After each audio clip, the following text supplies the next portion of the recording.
Now we move into our research into the relationship between ministers and their civil servants within a department. This is an article by McNaughton, and what he does originally is he starts to consider how that relationship has perhaps changed over time. Traditionally, it's been seen as particularly positive. You have the permanent civil service there to support the minister coming into office, based on three key principles. And it's important that you understand what these principles are and whether or not they're still in existence now. The first principle is that of neutrality, the fact that the civil service is expected to work without bias and therefore be allowed to work with whatever government comes into office. Added to this is the significance of permanence. The civil servants are there despite the change of government that can occur in an election. The significance of that, of course, is the continuity that can exist within policy making and implementation. The third principle is that of anonymity. Civil servants should not be known. They shouldn't be aware or in the public eye. And the reason for this is because they're there to give frank advice to the minister without necessarily taking responsibility for it. That's because the minister is elected and responsible and accountable to Parliament.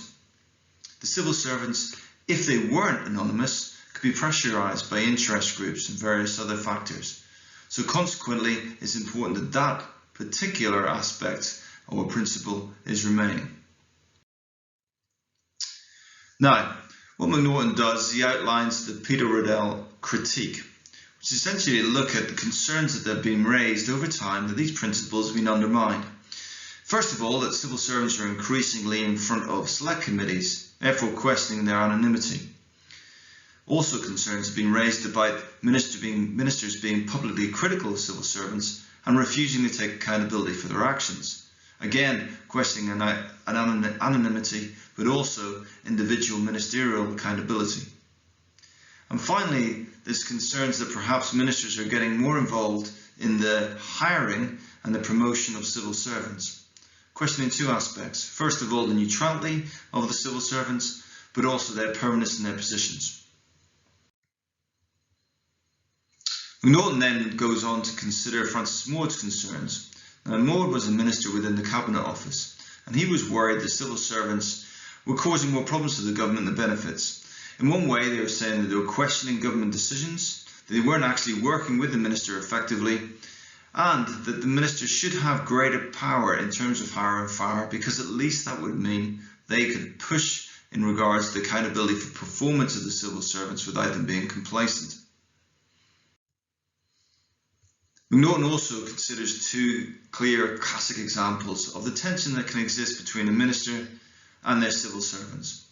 The first one is Michael Howard, who, when he was Home Secretary, had a number of concerns regarding the escape of prisoners from the prison service. Now, Derek Lewis, as a civil servant, was the director of the prison service, and Howard's point was that the policy was correct, the implementation was poor. Others would argue that he was the minister and therefore he was responsible at the time and should have taken responsibility for this rather than offloading the responsibility on the civil service and making Derek Lewis publicly accountable for the issue. The second, Ian Duncan Smith. He came under criticism for the universal tax credit implementation. He again would argue that the policy, which is made by the minister, was correct, but the implementation was poorly handled by the civil service.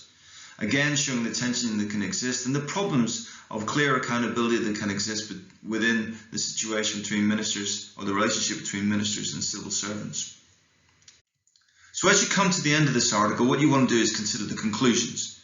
What does this show us in regards to whether a civil servant can remain neutral? Certainly when you consider the section in regards to special advisors. Are they putting greater pressure on the civil service to follow the government's line and not provide frank advice? Are they challenging the permanence of civil servants because of the way they're being brought in on a temporary basis? So consider neutrality, consider the permanence that civil servants have and whether or not that's an ongoing process. And finally, consider whether or not civil servants can be truly anonymous in a modern media. Okay, good luck.